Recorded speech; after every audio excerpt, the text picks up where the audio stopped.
So lesson 16, let's start talking about data privacy and then some protections we take in order to protect the data, the information that we're working with, some of the files that we work with on a daily basis. Let's talk about some of the concepts that we use to protect it.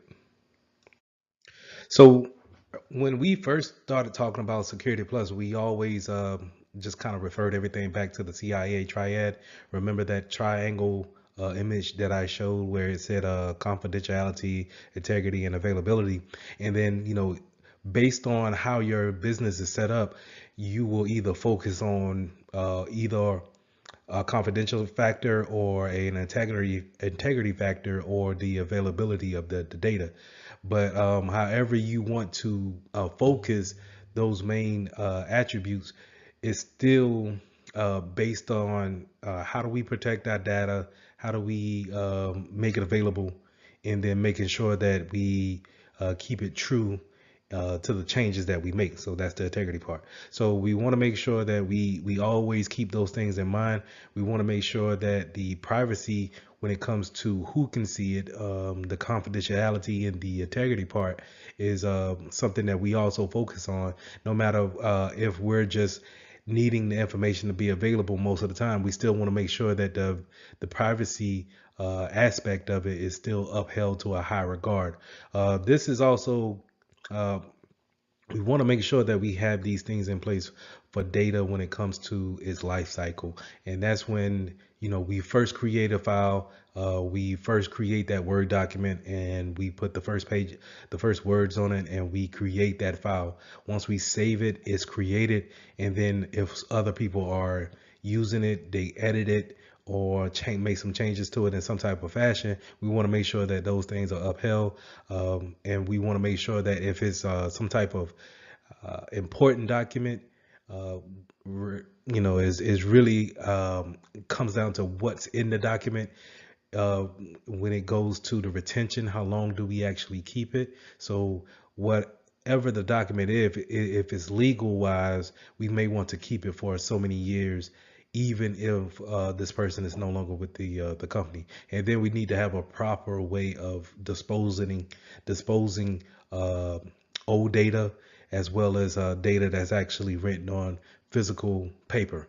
How do we go about disposing those type of information and making sure that we do it in a proper, secure way? Now, just because you create a file doesn't necessarily mean that you will be the owner of a file. But 9 times out of 10, you probably are the owner, and we need to have some type of roles and access to the types of files and data that is actually created on our network, and then who's responsible for the creation and then the maintenance, the availability of that type of data. So in CompTIA, they put roles and responsibilities on these type of individuals who actually own the data. And your data owner is 9 times out of 10 going to be a department manager, where they may not and I want to get kind of granular here, where they may not see everything that you create, but they're responsible for everything that you do create. And that's more likely a data owner when it comes to a high level, when you're looking down at it from a 10,000 feet view. So a data owner is going to be ultimately responsible for any and every piece of data that comes out within their department. The steward will actually have more of a closer insight to how the data is actually maintained and the quality of the data. So that'll be kind of like your security analysts, your IT technicians. They're going to actually be the stewards of how this data is moving from one platform to the next. Custodians and stewards could uh, those same people can hold the same types of roles. It could be interchangeable. And in some places we have a data privacy officer, but in my personal experiences, I haven't seen them with that actual title. So just want to make sure that you understand, one, a data owner. A data owner is going to probably be that high level manager, that department manager that oversees everyone in that department. May not see everything that you do as far as data is concerned, but they are responsible for that data. Now, when it comes to data classification, you will see different businesses have different types of classifications for their data. And the biggest difference that I've seen is being in the military, where you'll have a structure of unclassified, classified, secret, top secret, things of that nature. So these labels will be put on different types of devices physically, and they'll be meta tagged with the sensitive items when it comes to data that's on our PCs or laptops.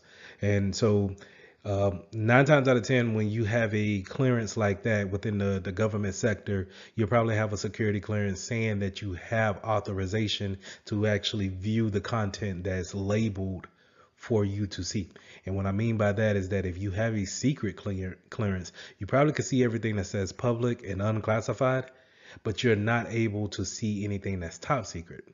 Now, to go to top secret, if you have a security clearance that has a top secret clearance, you'll be able to see everything from top clearance and down to a security clearance, and also at the further the bottom point of unclassified. But anything above a top secret clearance, not too sure if they have one above top secret, but if they do, then you're not allowed to see that as well.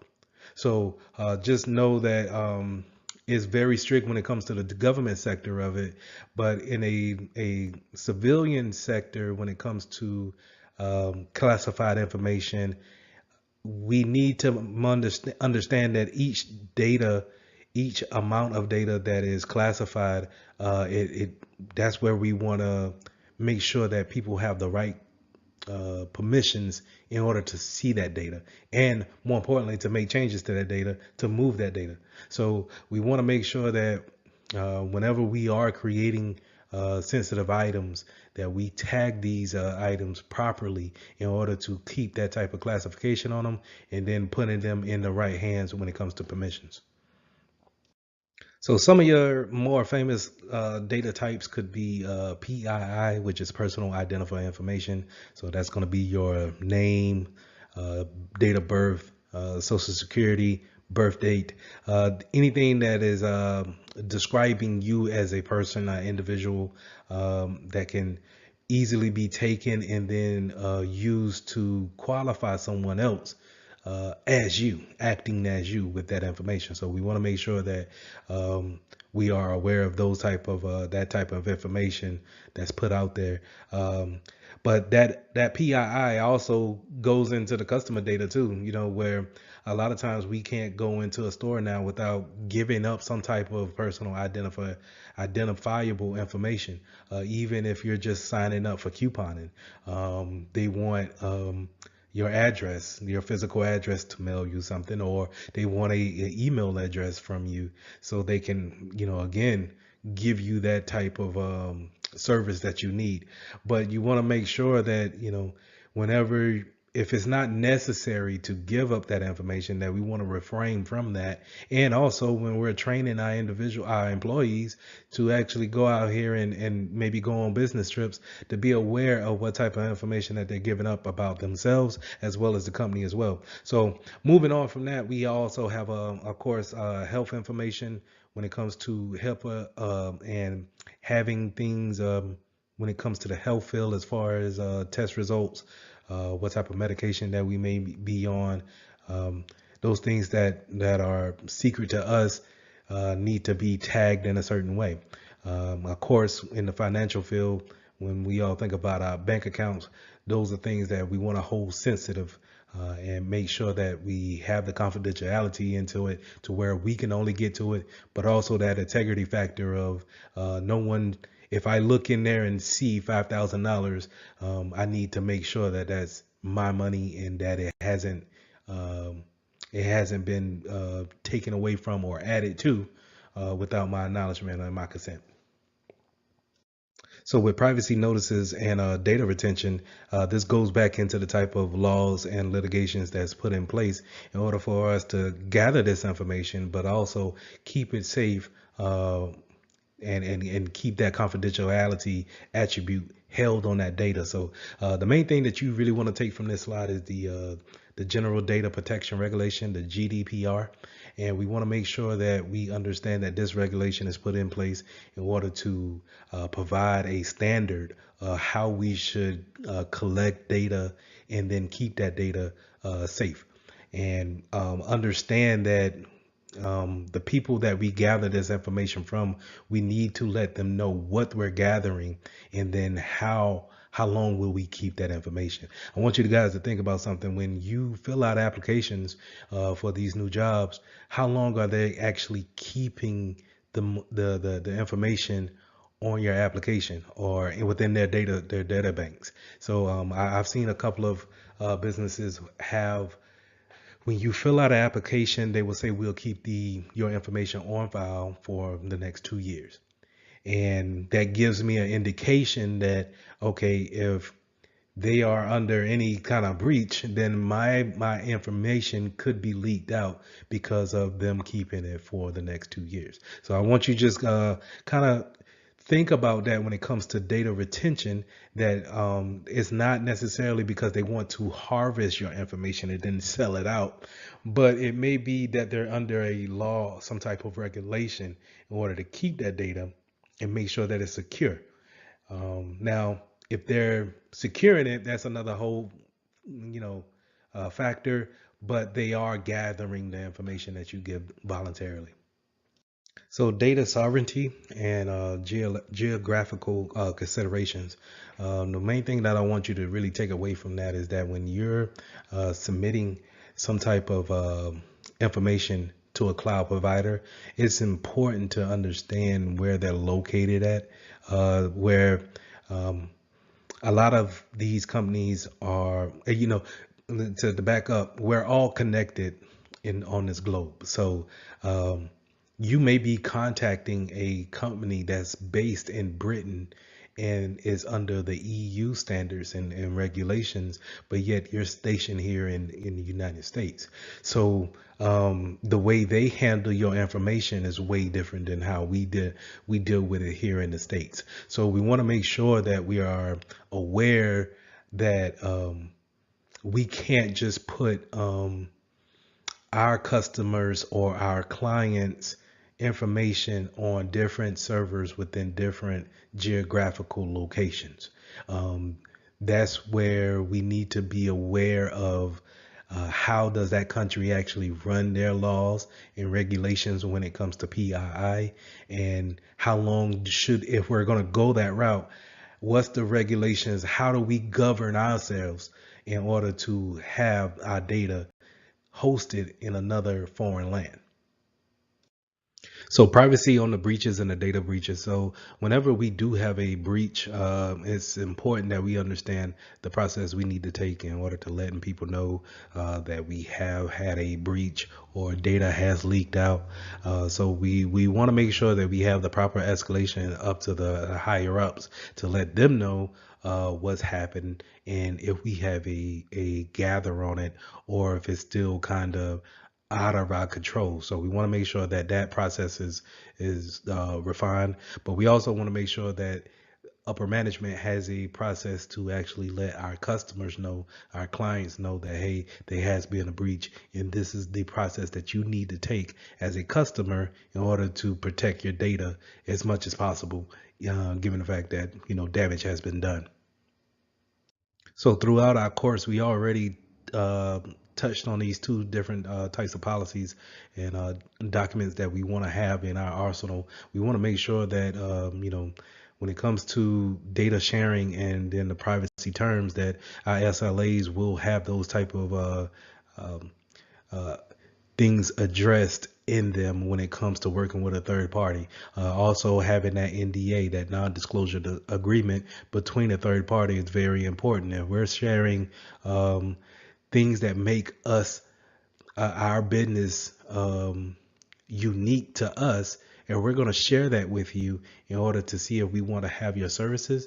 It may be the fact that we might not want to go with you as a vendor, but in order to vet out and make sure that we hire the right vendor, I might need you to sign an NDA to make sure that you're not going to share my business secrets with anyone else or try to go into business against me, using my business model against me. So making sure that you have these policies in place, making sure that you have that server level agreement, making sure that, they are providing the customer service. I'm sorry, providing the service to you that you need, because you just don't want to hang your reputation on a third party, but you want to make sure that you both agree to the an agreement saying that, hey, if I'm using you to hold my customers' data, then I want you to have a certain standard that you will protect their data at. So making sure that we have those things in line will also ultimately make us a better secure company.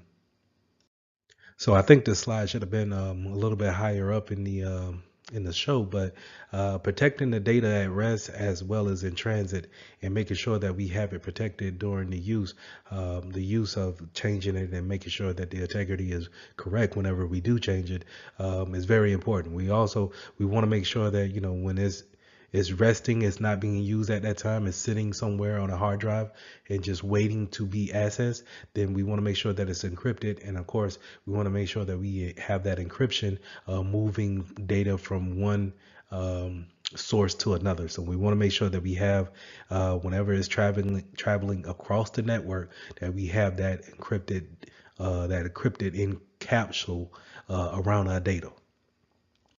So in this lesson, you also want to make sure that, how does data leave your network? Not necessarily just thinking about the daily tasks that we do in order to hold business, but how are other ways data could actually leave from your possession out into the open or into the wrong hands. One way could be through USB ports, where someone can bring in a external device, a USB thumb drive, and plug it into your PCs, and then take that data and then take it to wherever they will want to take it.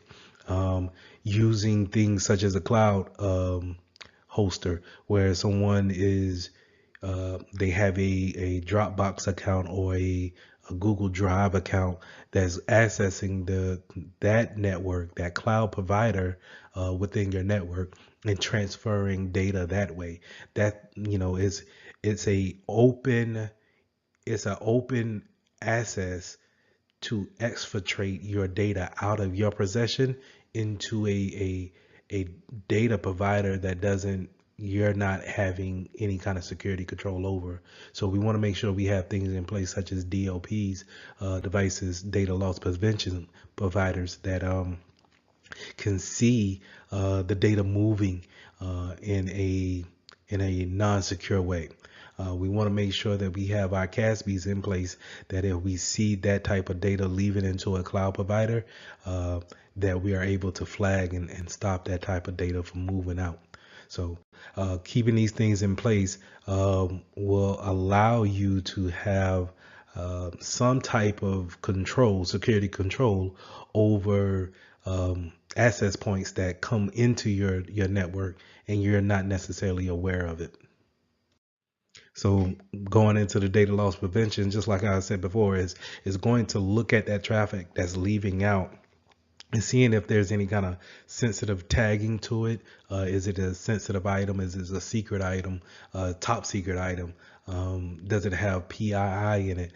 Does it have any type of social security numbers, banking routing numbers, and account numbers? Is it a larger number of data that's leaving out? Your DLPs should be able to see that, flag it, and then stop it. And it can look at it via the emails that we send out as clients. Sometimes we send emails out, or it could see it as someone taking a file and then transferring it to a USB thumb drive. Some DLP systems will even detect if someone takes a picture of the screen with their cell phone, and then they can alert you on that, and then we can have a early jump on data moving out that way.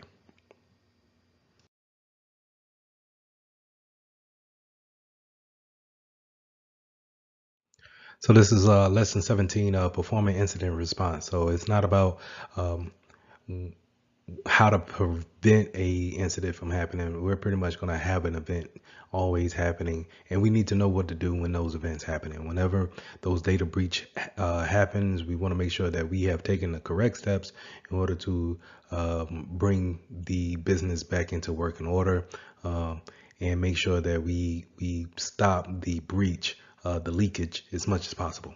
So let's get into it.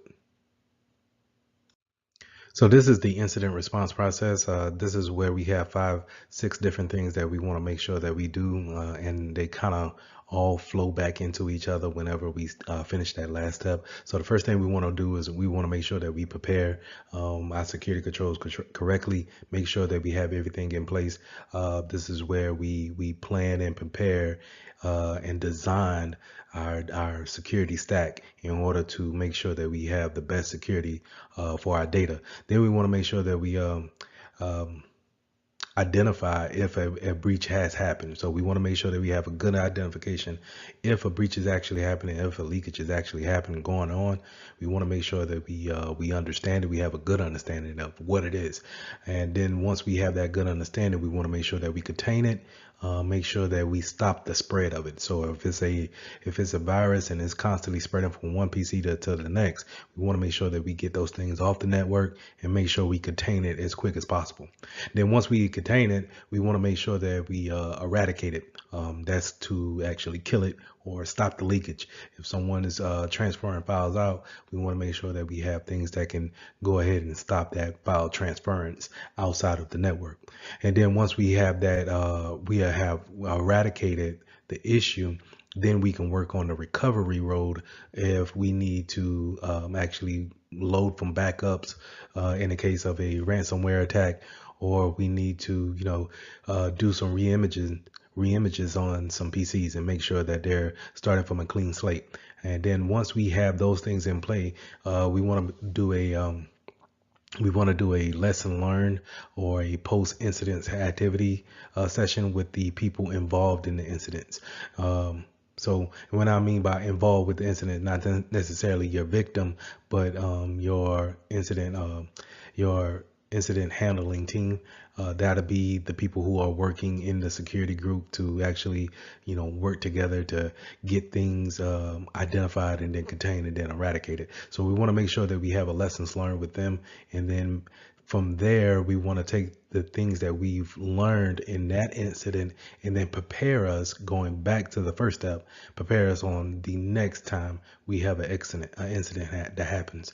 And then when it comes to the recovery, we want to make sure that we understand that, hey, if we didn't identify certain products then we make sure that we have the identification down and more in tune for the next time. And that's how these steps kind of constantly flow with each other each time.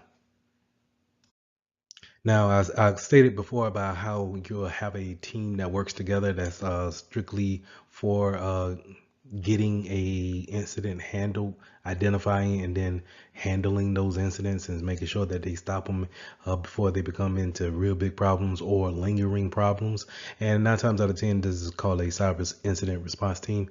And these teams are specializing at looking at the flow of traffic, looking at things that are normal in the business flow, and then seeing if there's anything that they need to proceed with when it comes to actually putting the plan in process. 9 times out of 10, these are around the clock teams. So 24 hours, they probably are watching your logs, watching traffic flow in and out of your company, and then being able to alert you at any given time when it comes to an incident.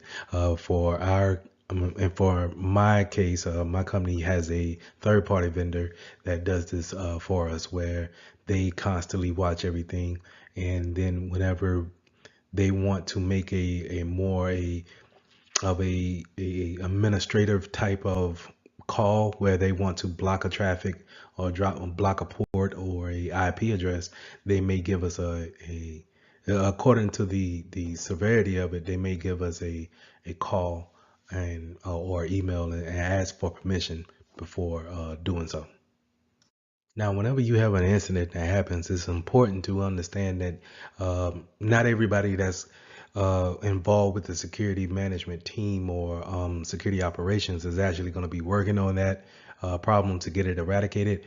But there are going to be where there are going to be some scenarios where your superiors, your managers, or you may need to report to higher up or upper management or your stakeholders and make sure that they understand what's going on and that you have a good grasp upon the issue. So you want to make sure that sometimes these communication plans are actually practiced, written out, and then presented in a way to where normal people can understand what's going on, but at the same time not giving away so much information to where it could be detrimental later on.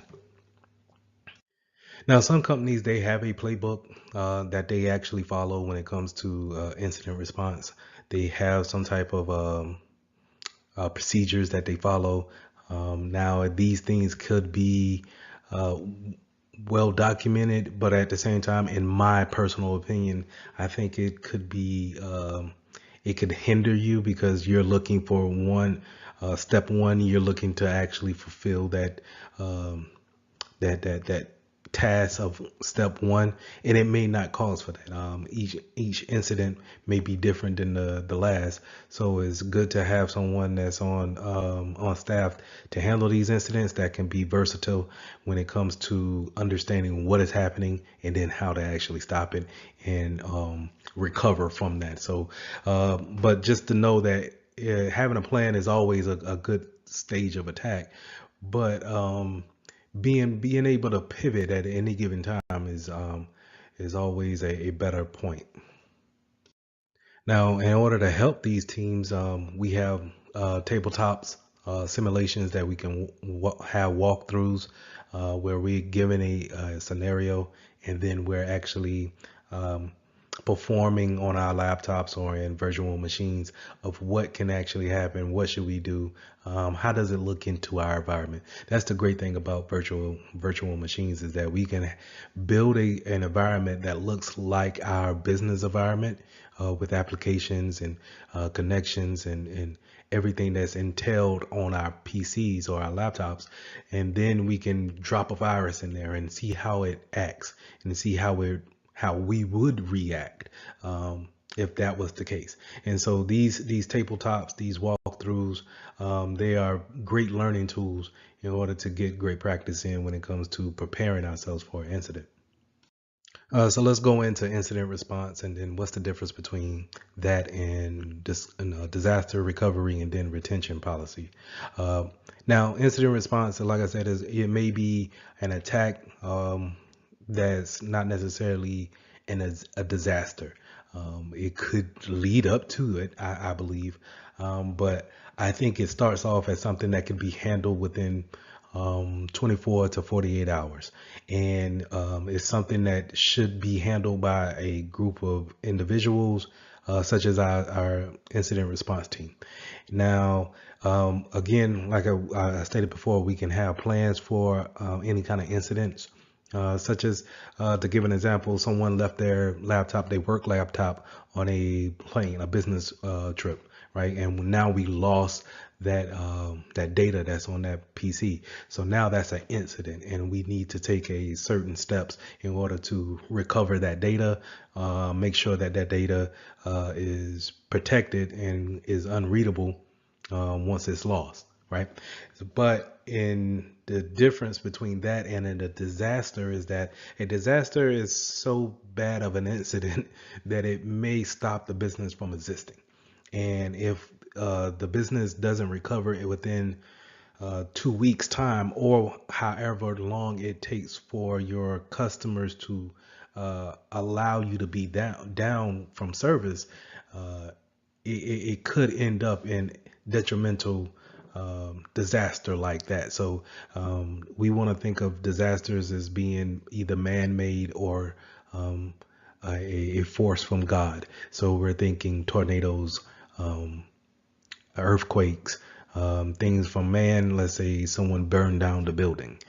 So these are things that falls into a disaster type of a category, and we have different type of planning and recovery tactics when it comes to disasters. Now, when it comes to business continuity plans or retention plans, we want to make sure that these are things put in place that keeps the business running at all times. These are procedures that helps in a daily process of of running the business, but not necessarily is these things, these retention policies and business continuity plans help in the disaster recovery standpoint, and it could come into play when it comes to incident response as well. But it's more built on a daily process of how do we keep our business making money and moving forward. Disaster recovery is bringing us back from a business ending an event and bringing us back in order to have coming back from literally nothing and then having business once again. And then incident response, like I said, could normally be something that could be recovered, or we can move away from within 24 to 48 hours. Now, when it comes to identifying the incident, we have certain tools, certain controls that's in place. Not all the time are you just going to be watching the logs to see if any kind of incident or leakage has actually happened. This is where we have our IDSs, our intrusion detection systems, playing in a part.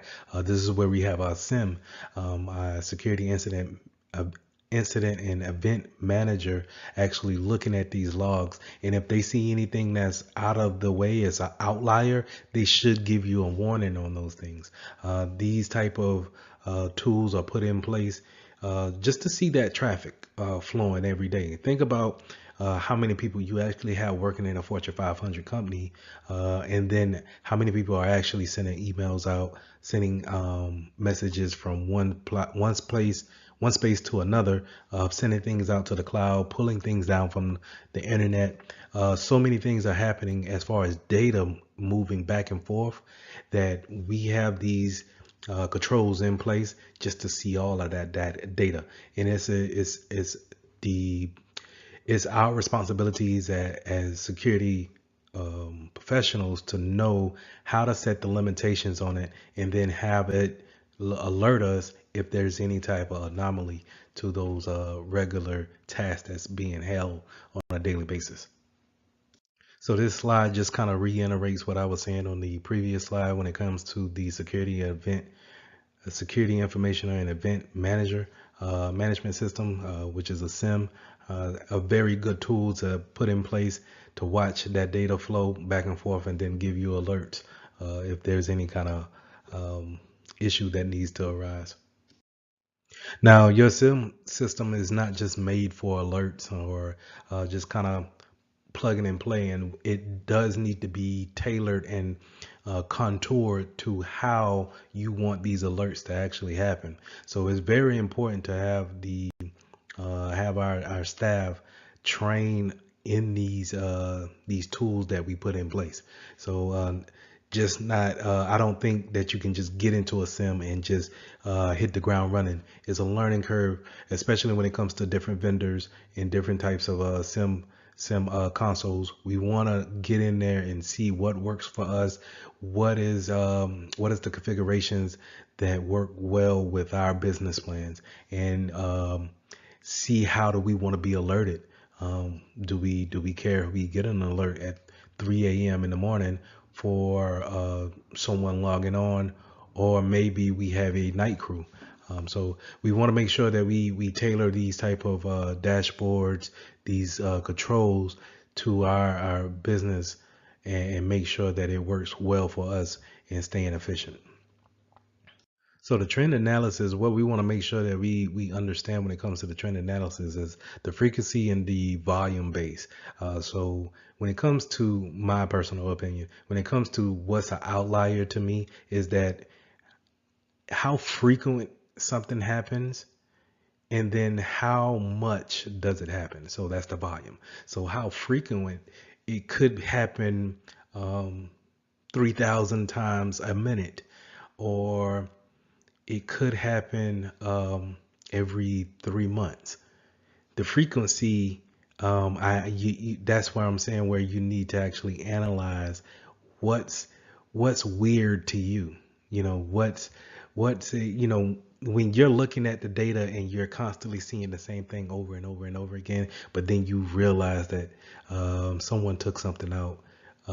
Let's say money wise, someone actually took a penny out every day from everyone's account, and just transferred it to this one account over here. Now, a penny is low volume, but the frequency is high, so therefore it sticks out in my mind. Whereas if I'm taking $3,000 on a monthly basis, then the frequency is low, but the volume is high. So therefore, it kind of raises red flags, and that's the kind of things we want to look for when it comes to our data leaving out of our network, and seeing who's actually, where is it going, why is it going there, why so much at this time. So those are the type of trends that we want to look for. We also want to make sure that we have a good understanding of our logging systems, our logging platforms. Logs are going to keep everything basically written down for us. This is going to be our note taking when it comes to every PC, every server, any type of device that's on our network is logging down everything that it does. And we want to make sure that we understand where our logs are, and then how important they are when it comes to the accuracy. We want to make sure that we take away the permissions of people being able to delete logs. A good indication that you've probably been breaches. If you ever see any kind of deleted logs, you may want to go in to see who deleted them, and were they did they have the right permissions being on your network in order to delete logs. So just understanding that if something happens past business hours, a good way of understanding what took place is through your login system, and making sure that those things stay accurate is very vital. So I said that you have logs on your system, but you also have logs in your DNS system. And remember, DNS is where we get the domain naming system when it comes to knowing what IP address matches what actual name of a website. You also have logs there. We also have logs when it comes to VoIP call managers, and having these type of logs and history.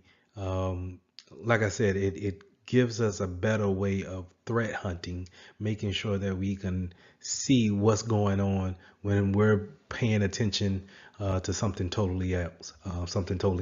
We may be in meetings all day, and then once we get some alerts, we want to go back and check the logs to see, can we confirm has a breach happened, or can we confirm something's going on without our consent. Now, metadata is the information about the information, or the information about the data. So this is when you're creating a file. Metadata is actually the data that's about that file that's created, and it kind of, I want you to think of it as a data that lives on the backside of it. It's the information, the properties of that file, and it 9 times out of 10 it's going to have things of time and date, and then who has permission to it. And if we're really high speed, we can have it set as if it's the categorization of it, as far as, is it a sensitive document or is it unclassified to where everyone can read it. But metadata is something that our DLP systems will use, our data loss prevention systems. So whenever we send a sensitive file out, our DLP system will read the metadata that's tagged along with it and say, oh, well, I'm not going to actually read the whole paragraph that's in this Word document, but I see in the metadata that it's a sensitive document. I'm going to flag it and make sure that it doesn't go out, and make sure that I, contact the person's manager and make sure that they're trying to send out some sensitive information based off the metadata that was created. So let's jump into this containment phase. And the containment phase is when we have identified the issue and we understand how to actually, we want to know what's affected and what's not affected. And then how do we isolate that? A lot of times what you'll see is when you get your security job, they'll tell you to just go ahead and have the user unplug from the network to stop the risk of spreading the virus, or the case of if someone's actually traversing at that time on the network, to unplug from the network, and now they can't go from your PC to the CEO's PC that's on the third floor. So being able to have that type of containment, it gets your hands on the problem and being able to say, okay, how do we want to take it from here? Now, having that network segmentation helps out with this immensely, because in the beginning of us actually architecting the network, we set a network segmentation up to where if someone gets into a particular network, that they can't just go to everyone's PC. Remember, we have different VLANs for different departments or different teams, and we can have that type of separation to where it can already make the containment phase even easier. So just keep those things in mind, that having that defense in depth within the planning stage also helps out when it comes to actually putting things in play, in motion, and you actually want to get things contained. So to dive a little deeper into the eradication, how do we actually stop the issue that's going on? Let's say if it's a virus, did our antivirus, will it work on this? Is it a 0-day attack? Are we able to actually clean the PC? And if we clean it, do we feel confident on putting it back on the network? Maybe we want to go ahead and to feel totally comfortable with leaving this box on the network is to actually re-image it, bring it back to its beginning state, clean all the data that's on it, and being able to put it back on the network. Or do we want to get rid of it altogether? Save the data that has been saved and what can be saved, and then move on from it and give that new user a whole new PC. Maybe we feel comfortable in that. So all those type of things goes into your planning stages, and also it could come at the end when it comes to post activity, lesson learns, and seeing, okay, for the next time this happens, we might want to just go ahead and re-image a PC. So those things need to, those questions need to be answered either during or pre-incident. And then when it comes to the recovery, each eradication may have some type of different way of actually recovering the information, and it doesn't always need to come from backups or just having those things come from your things that's saved on file. Maybe we need to actually give you a whole new PC, and that's how we recover the time that you spent without a PC. So I think the eradication part and the recovery part could be vetted out a lot better in the preparation part when it comes to business flow. So kind of jumping back to the network segmentation part, having those firewall configurations are very important when it comes to making sure that we have the information going out that we want, and we don't have the traffic that we are not aware of or we don't trust coming into our network. So we want to make sure that our firewalls are set up correctly, and then we want to make sure that we check those rules on an annual basis to make sure that hey, do we have some old stale rules out there? Could we add some that we have came in kind with? Who has access to our firewalls? Are they able to just add any type of rule that they deem to be beneficial? So all those type of things we need to, think about and then actually put into play when it comes to firewall configurations. A lot of our incidents comes from our users actually just doing their daily tasks and going out and onto the internet and looking at different sites in order to get their job done. And a lot of hackers will put these type of traps out there, just kind of seeing what they can catch. It's almost like casting a bait out there in a fishing on a fishing line and seeing what catches. And we want to make sure that we have security controls such as our DLPs in place for our mobile devices. We want to make sure we have our mobile device management systems in place, just in case you get something on your phone. We can go ahead and remote wipe the phone. So we want to make sure that we think about our mobile devices. We want to think about when it comes to DLP, we want to think about how people are sending things out in emails. When we're thinking about our sending information out to a website or a cloud provider, we want to make sure we have our CASB in place to where it can scan those types of files and stop any type of sensitive data that's leaving out to these different types of cloud access providers. Now, as far as our endpoint configurations, we want to make sure that we have antivirus sitting on our PCs, some type of DLP agents that's sitting on our PCs, watching the flow of traffic, making sure that we can see things in the data sense of leaving that box. We also want to make sure that our end users are aware of the type of attacks that may happen within their PCs, but also in real life when it comes to social engineering. Not letting someone onto their PC just by intimidation factors. So they need to understand what type of vulnerabilities that they have, that they face when going to their favorite website or versus just coming to work that day and being approached by a total stranger. We also want to make sure that we have some type of application block list and allow list. Are we going to just allow any software to be on our PCs, or are we going to have hey, you can only have these set of 20 applications on your PC because you only need those applications to do your job. And if you don't need them, then we need to go ahead and just remove them. And then when it comes to actually getting let's say affected by virus, or so to say, will our antivirus quarantine that type of virus, or should we go ahead and jump into physical mode and then unplug it from the network?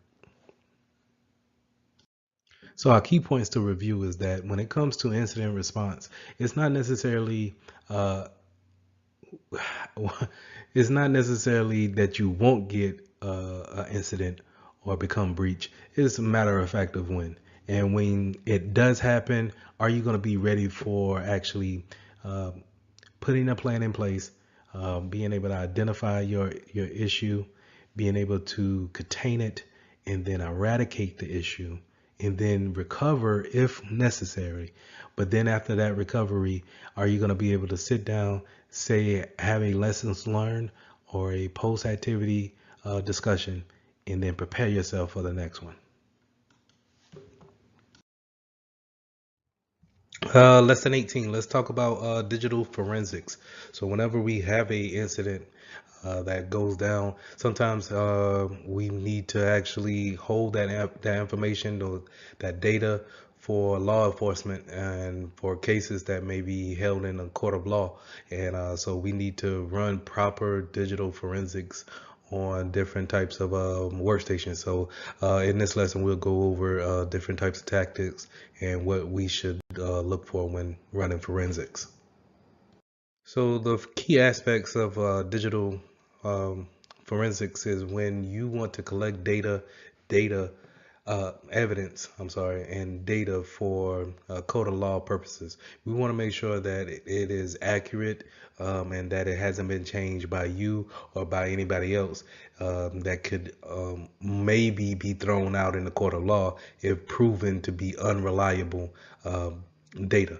So we want to make sure that once we get our hands on that PC or that device, that we have a chain of custody and we have a list of individuals who's actually handling that device, and making sure that if we do have to log into it, that we document everything and any kind of changes that we made, because any type of discrepancy when it comes to that type of evidence data being messed with, then it's going to hold as a unreliable source and could be thrown out in the court of law. As you can expect, that whenever we're holding forensics for workstation or someone who may have been employed with the company, we're going to have reports, and making sure that these reports are just as accurate as the data that's on those workstations is very important. So we want to make sure that we have some ethics when writing these reports, and that we're not biased in any type of way. So we want to make sure that we stay professional, we tell the absolute truth, and then we make sure that the people who need to know about this information are informed of the reports, and making sure that they have access to it. Now, when searching on a PC or a workstation for different types of information, such as logs, any type of data that we may be looking for that can help us out in the proving what actually happened on that incident. Sometimes we can have our tools do a e-discovery electronically, looking for types of parameters and queries of pulling back that information in order to show us what's actually going on. This is where we actually we want to take advantage of our DLP systems, or our metadata tags that we have with our files. So whenever we create those files and we have metadata, or we tag them in a certain type of way, and what I mean by tag, meaning putting a tag of sensitive, or a tag of confidential. So when you have those tags and we have our tools go out there and search for them, we can see what has been tampered with, or what has been accessed with, pulled up by what user, and we can look into it like that. So having those e-discovery tools is very helpful when performing different types of forensics. Now, along with different tools that we can use to pull the data from those workstations, other tools that we can use to actually give us more support when it comes to providing evidence is videos, and we can use witness interviews. Did we see a particular person come in? Asking, individuals who work in that department, did you see anybody unusual? Explaining what happened to the situation without giving too much away is a perfect way of getting more evidence that solidifies the data that we're going to provide in court. Now let's go to timelines. Timelines, along with those logs that we set up in every device that we have. This is why it's so important to have our logs have the proper timestamp of the operations, the hours of operations that we're working on, and to make sure that every device is synchronized when it comes to time protocols. Because when we go back and we want to validate the actions taken when it comes to gathering forensics, then we want to make sure that our time is right and we are not missing any logs, and that we can trust the time that are put on our logs in order to say, hey, this is a definite action taken at this point in time. So this is where we want to make sure that we got our SIMs in place and they have the proper logs set up to capture that type of information. We have the time protocols, like we said in the previous slides, to justify the actions taken, at that point in time. And we want to make sure that we look at the networking side of it. What logs do we have on our firewall? What logs do we have coming from our routers? And do they have the correct timestamps that match up with our SIM event logs when it comes to what we're actually trying to validate and say, hey, this happened at this time. So overall, we want to make sure that we get our data from our workstations as well as other resources. But we also want to know when we're directly working with a PC, what is the order of volatility. Um, Now, this is where information is stored in different parts of the PC, mainly in memory, and then it is there for only a moment of time, and then it goes away. It's deleted forever. It's lost forever. So, as we all know, um, everything that we do on our PCs is logged in some type of way, and is actually burnt into the hard drive. It's actually recorded there. And when we delete a file, we're just basically telling the computer that, hey, this file is no longer needed. You can rewrite over the file, but the file is never really lost. So if you don't know, when we clean or when we wipe a PC, we're constantly writing ones and zeros over all the data that's on that PC, causing it to be unrecoverable. Okay, it may happen 7 times or 50 times, right? In order to make that data unrecoverable. So, in a case of you're doing something wrong or a hacker has got into your PC, we want to see, when they first, let's say, delete a file, or they take some information off our PCs, or they they cause for something that they want to be hidden, they delete a file. Well, we can look into the memory and see if it's still there hanging out in a memory state, and then be able to pull it from there. Now we'll go into how we actually pull things from a memory, but you want to make sure that you understand the order of volatility, because it's once it's in the memory only for a period of time, then it's actually deleted forever within the memory. But if it's there on the hard drive on a or let's say a USB or something more permanent, then it stays there for a longer period of time, right? So we want to make sure that we'll check our CPU registers and our cache memory. These they hold the shortest amount of time of holding information there in the memory. Then we want to make sure from there that we check our RAM. This is a non-persistent um, state. So it's whenever RAM is shut off, or the PC is actually shut off, completely off, then it wipes everything from RAM. You kind of see an example of this whenever you're working on something and your computer dies instantly. And then once you reboot it back up, it says, hey, I auto saved this stuff. You can pick it up back here, right? And so that auto save is how it throws information into the memory, and then you bring it back up. But it didn't save it to the hard drive. So if it would have stayed off for a period of time, then everything from the memory state would have been wiped out as well.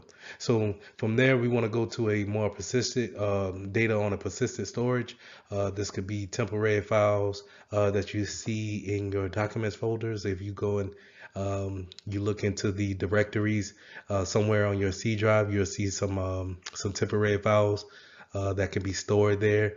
They're not asked to be called on exactly all the time, but if a PC has them, they can refer back to them. But we tend to clear these things out from time to time. You'll see me a lot of times go to my internet options list and then clear out the history and the backup data, or the temporary files that's eating up a lot of the hard drive space, and we can clear that out. From there, number 4, you want to go to a remote logging or monitoring data. Is there any type of remote access into that PC? And did the information go across the network into a more remote state, where it's not actually living on the PC, but living in a outside source. So let's think about the cloud like that. Then you want to go into physical configurations, the network topology. Um, how do we actually have the PC set up? How is it actually on the network? Is it connected to everybody in the department, or is it available to everyone in the business? So and from there, finally, we want to look at archivable media. That's where your CDs, DVDs, USB drives, external hard drives, things that can be plugged into the PC and then taken away. So more likely, information that's stored on these type of devices are probably edged in there, is written to that PC, to that external device, and living there for your assets. So I mentioned earlier about how you can take information from your memory and see if what's there, what did the computer dump into memory, and then we could pull that for evidence. How we actually go about doing that is with a in-case forensic tool. This is a designed tool just for being able for security professionals to actually do forensic work and not compromise the integrity of the data. And so we need to, again, and I'm gonna stress this point, that we need to be very careful when it comes to having data that we need to collect and put in a safe mode to where we can give it to a court of office, and it could be held up in a court of law. So we want to make sure that we have tools such as this in-case forensic tool, or the forensic toolkit, in order to give us the best chance of not compromising that data. So it's very important to understand that a lot of times when a PC is, they don't know what to do with the data that they collect, they'll dump it into memory. And so going back to the attack of buffer overflow is where, we give the system so much information to where it doesn't know what to do with it or where to put that information output from. So they will dump it into the memory. This also happens when you get a blue screen of death. And as you can see here on the screen, this is a blue screen of death. Well, a lot of times the computer will tell you what the problem is in the blue screen of death, or why did it do a blue screen, and it will dump it into a file, or dump it into memory for you to, once you turn the PC off, and then turn it back on, you can go back to that file and see what caused that type of outage.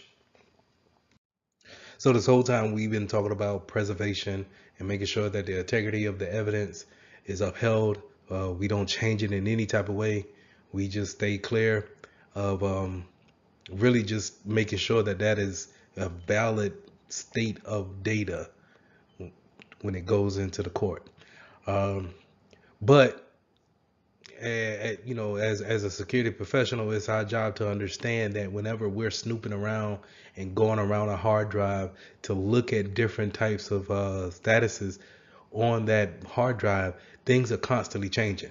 It's too easy for you to actually dilute the changes on a PC, and having the integrity to prove what you want to prove is very low. So what we want to do is we want to make sure we take a copy of that hard drive if possible. And what we want to do is we want to make sure we have a write blocker to actually copy that hard drive bit for bit. And then we can use the copy of the hard drive in order to do our investigations, in order to go through the different files, um, the different event logs to see exactly what happened, and then we can place the original hard drive in a protected bag or case or what have you, but we won't touch that at all. We will let the court handle with that. But in order to make our case, we will use that write blocker and then create a copy of the hard drive, make our case from the copy. Now, when it comes to also having some more preservation of the evidence, we want to make sure that, like I said, we have in that secure tamper evidence bag. That's what we want to put our original hard drive in. You also want to make sure that you stay away from any kind of electrical discharge that you may have in the office. So wearing some kind of static bands, or having that workstation on a non-static mat that we can do work on, and take that external hard drive out. I'm sorry, that internal hard drive out. We want to make sure that we have a chain of custody. The proper paperwork is going to be real big. You cannot just say, "Hey, Johnny, hold this," and then whenever we're ready for it, for the court date, you just bring it up. Because there's no way it should be.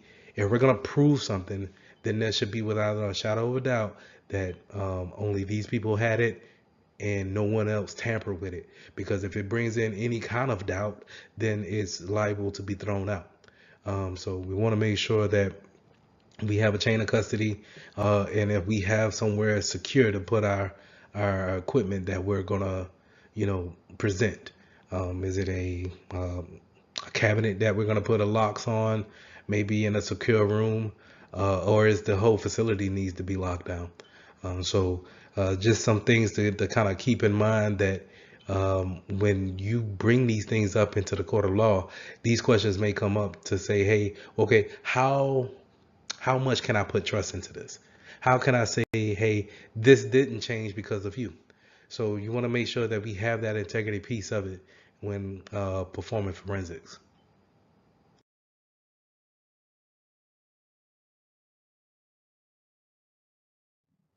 So lesson 19, summarizing risk management concepts. As we've been learning more and more about informational security concepts, we always kind of kept everything around the factor that we have risks. And we have risks of things being stolen, being viewed without permissions, risk of losing data due to storms, earthquakes, or hackers. So having a good understanding of what risk is very important, but then having the management of that risk is also equally important. So here on this slide, we want to go through the phases of risk management, which is understanding the mission essential functions. What do we have in place that makes our business run? Like, what is the minimum baseline that we can do in order for our business to still remain in business? How do we, can we still function with the bare minimum departments, resources? So we want to understand what is our understand what those things are, and then have an understanding of what vulnerabilities may cause to those essential pieces. Because if we understand our vulnerabilities, and we understand that our vulnerabilities are attacking our essential baseline of what the business is, then we can understand what type of tools to put in place, what type of policies to put in place. So those first two things are very essential. And then the third thing is to identify the threats. We have the vulnerabilities now, but do we have threat actors that actually are active working on those vulnerabilities that threaten us? Then we need to analyze the business impacts. If one of these vulnerabilities were to take place, and we were to take a loss, is there some type of business impact that's needed? I'm sorry, is there some type of business impact that is affected on the business? Will we lose customers? Will we lose data that we can never get back? So we want to understand our risks when it comes to what things are in play, but then we want to understand the impact that it would have. And then five, we want to identify the risk response. Whenever we are responding back to a risk or an incident, how do we go about responding in a proper manner? We also want to understand risk assessment. So risk assessment is the likelihood and the impact that you're going to have when it comes to, scheduling, not scheduling out, but when you're managing your risk. So we want to understand what is the likelihood of a tornado hitting our building. And then if a tornado does hit our building and then tears everything up, what is the impact of that? Can we actually hold business the next day? Can we everyone be remote while our business is being rebuilt on the brick and mortar side? So understanding the likelihood and the impact. Remember those two; they will come up in later slides as well as on your test. So we have different frameworks that help you with risk management, and a lot of times when you're dealing with big enterprises, they have these type of frameworks to put in place to help your personnel be able to manage this type of task. Because if you think about it, it is a daunting task to see what all risk factors that you have going against your company. It could be a long list of them because you hear me constantly say, how does our data flow in and out of the business? How are we sending things out? How do we receive information in? And you have to know those type of things in order to know what risk could come out of that. So we have risk types. It could be an internal or external actor.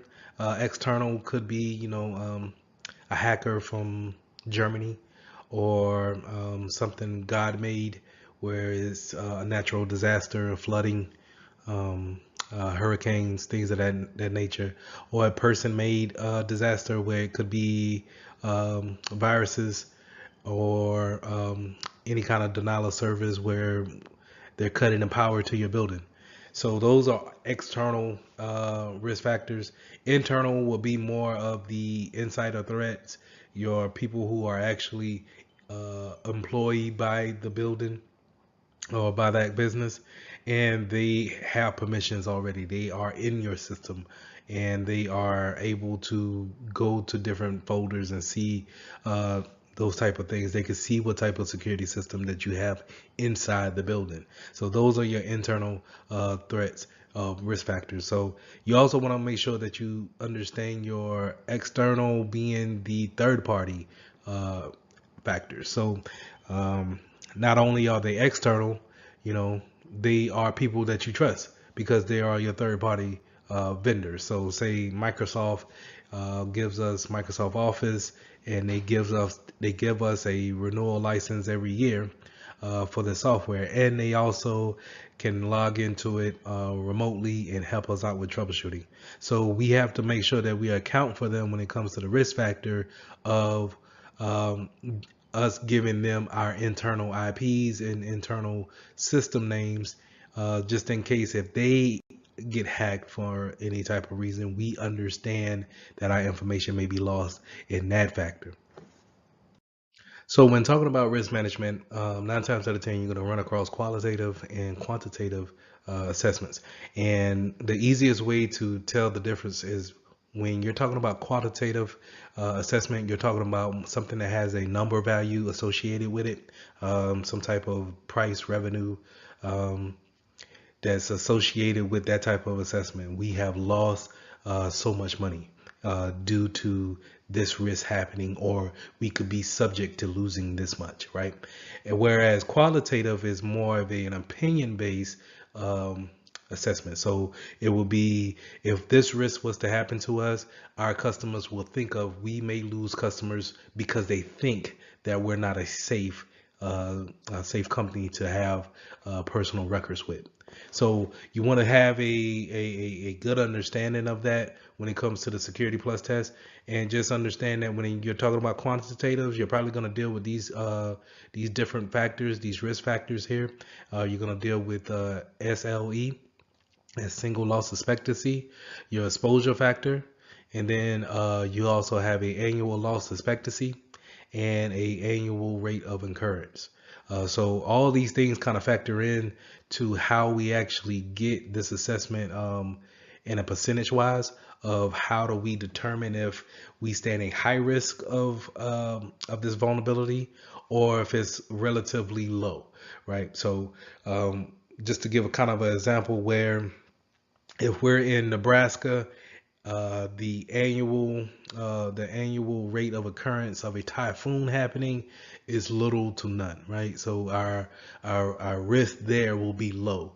But on the flip end of that, where if you're in Nebraska where it's high in tornadoes, the annual rate of occur of that risk occurring would be high. Okay, so you want to keep those things in mind. Quantitative, remember, has uh, a a number value to it. So if we have a risk factor on our building being hit by a tornado, it will cause us $12 million to actually get everything back up and running, to have our essentials back up and running. We stand a chance of losing this every year. So the risk is high, right? Whereas qualitative is more of opinion based. What would our customers think about us if this was to happen to us, or we didn't protect this data in a certain type of way? So this graph here just kind of puts in a image of what I was just saying, where you have your risk factors laid out here on the left side, and then you have your impact. You think about each event, and then how would it actually impact the business when it comes to everyday resources, everyday tasks that my employees need to do. So we want to make sure that we look at each risk, and then we have a certain category that we want to judge that risk on. So when it comes to risk management strategies, we want to make sure that managing risk is a thinking's man game, where we're thinking ahead of what could potentially happen, and we want to make sure that we take everything into consideration, and that we have a mitigating factor for things that we want to accept or the things that we just can't avoid.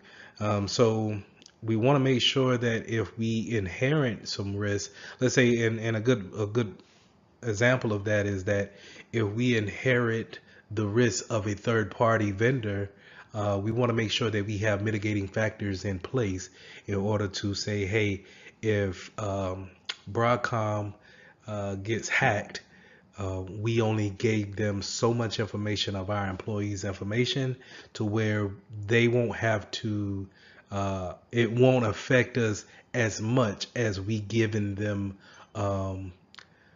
all of this information and some of our secret information. So you want to make sure that you stay ahead of what others may give to you without you knowing, or you just inherit that risk factor just because you are a customers of theirs. So risk avoidance and then risk transference. We would love to avoid as much risk as possible, but when you think about risk avoidance, I want you to think about it in this factor. Sometimes we won't embark on a certain business venture just because we want to avoid that altogether. So to give an example, if I didn't want to run the risk of credit card fraud to my customers, or putting their information on servers that I wanted to protect, I could say, hey, we're only cash only business. So I'm not doing any type of uh, credit card transactions, debit card transactions. I only want cash. That way I don't have to worry about PCI DSS, right? So I can just say, hey, I'm avoiding that risk altogether. Whereas transference, where that's where you want to think about insurance, cyber insurance, all right?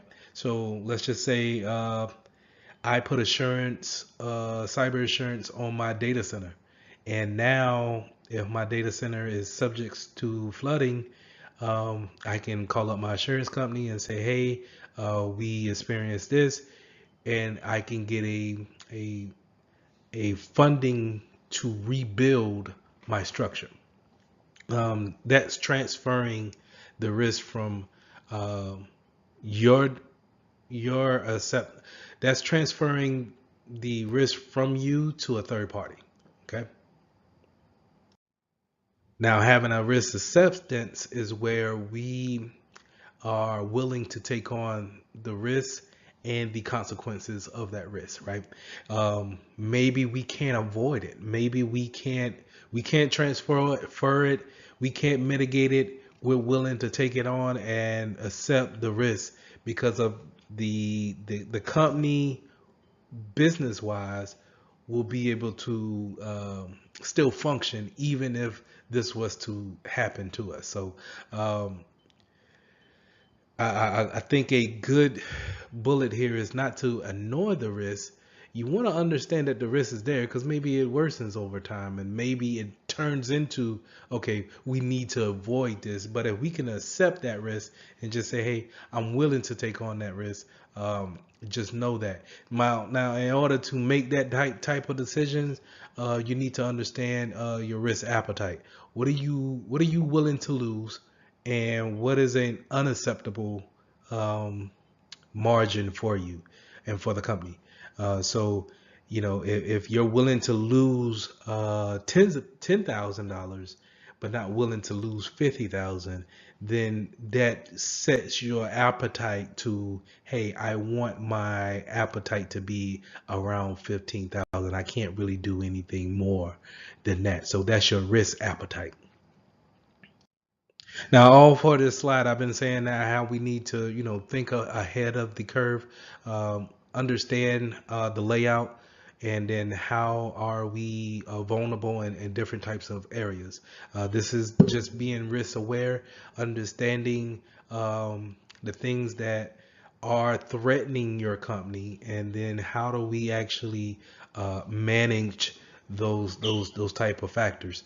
But we create matrix like the chart that you seen earlier, um, to kind of give a visual aspect to it, so everyone can kind of get on that same board of saying, oh, okay, it's this is the threat, but at the same time, this how dangerous it could be.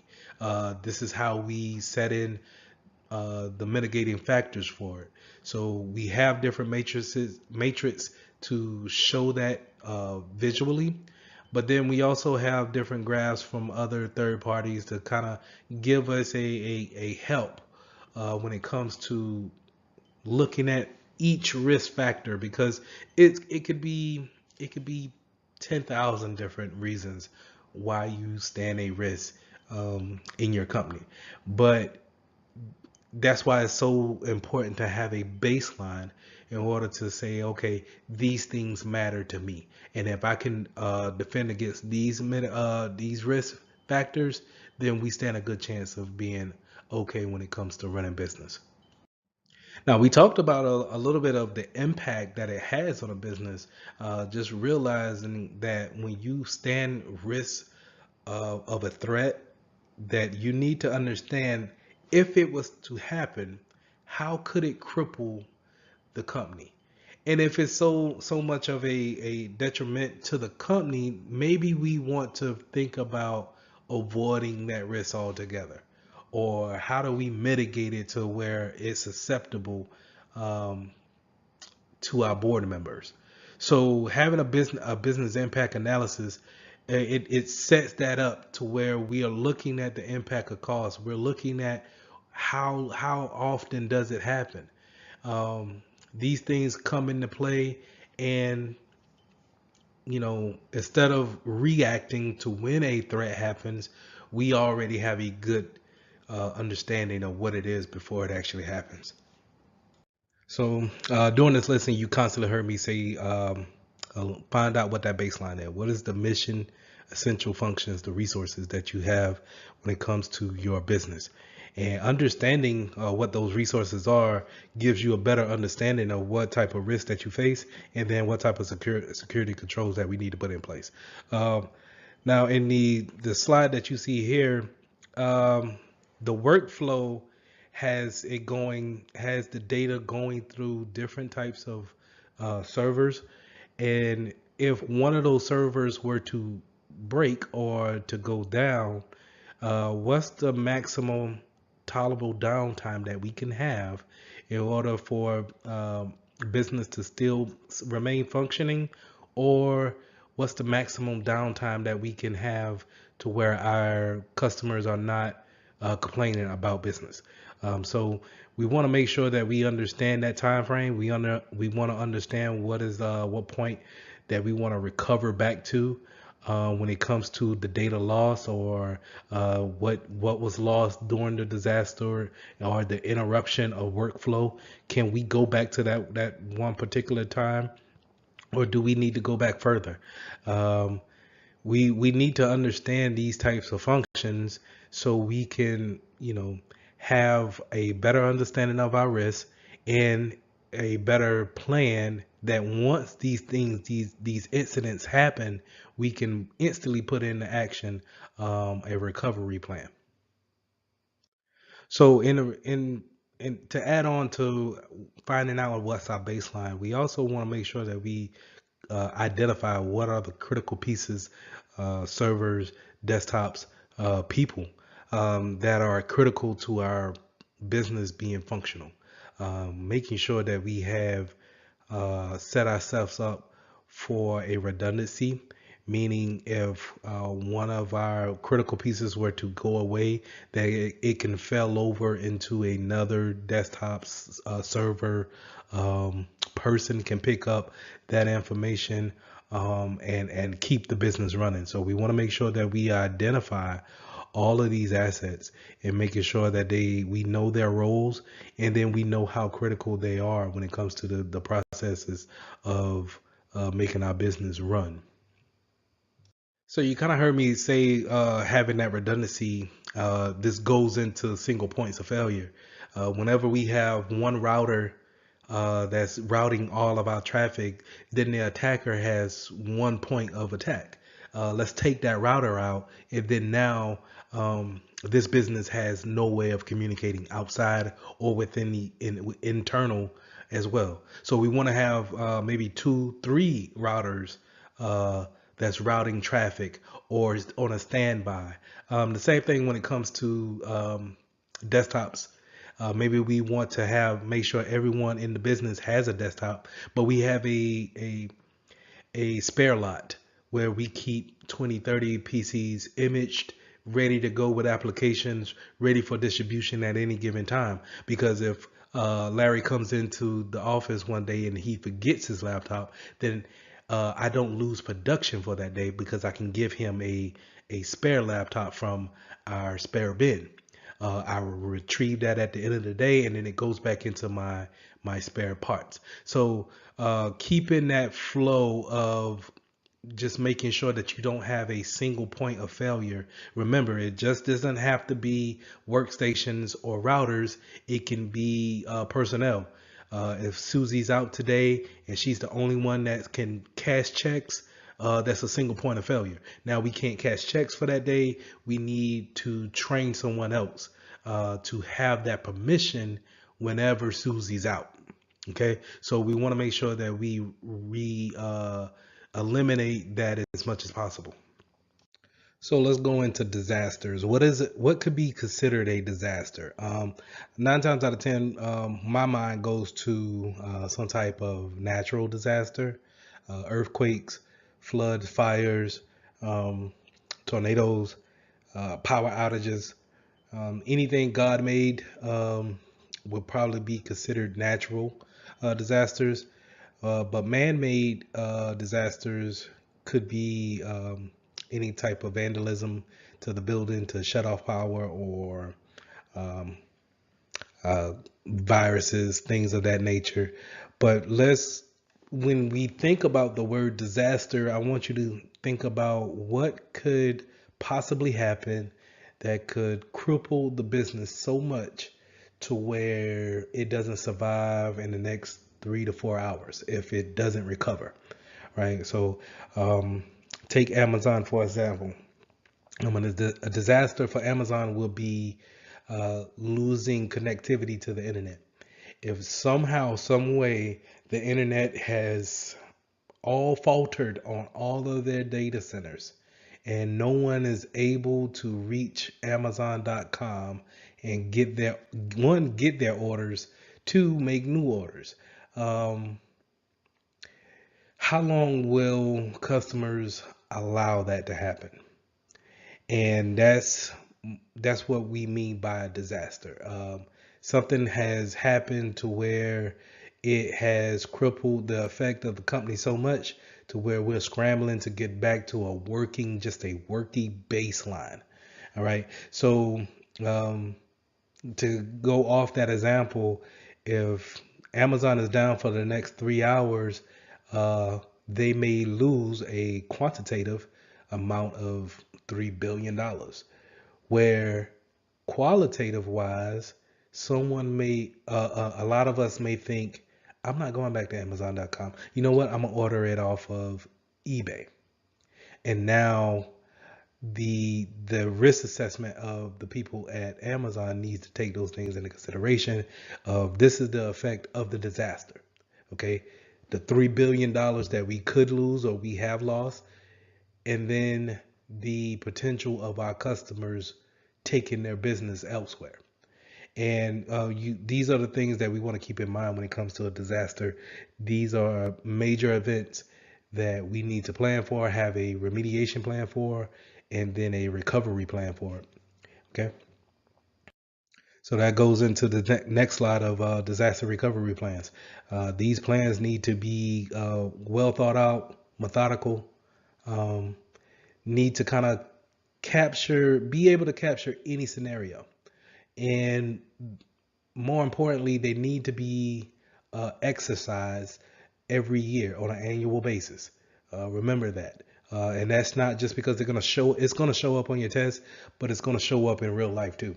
Whenever us as security professionals, we are going over our disaster recovery plans, we need to actually have our employees practice those type of events.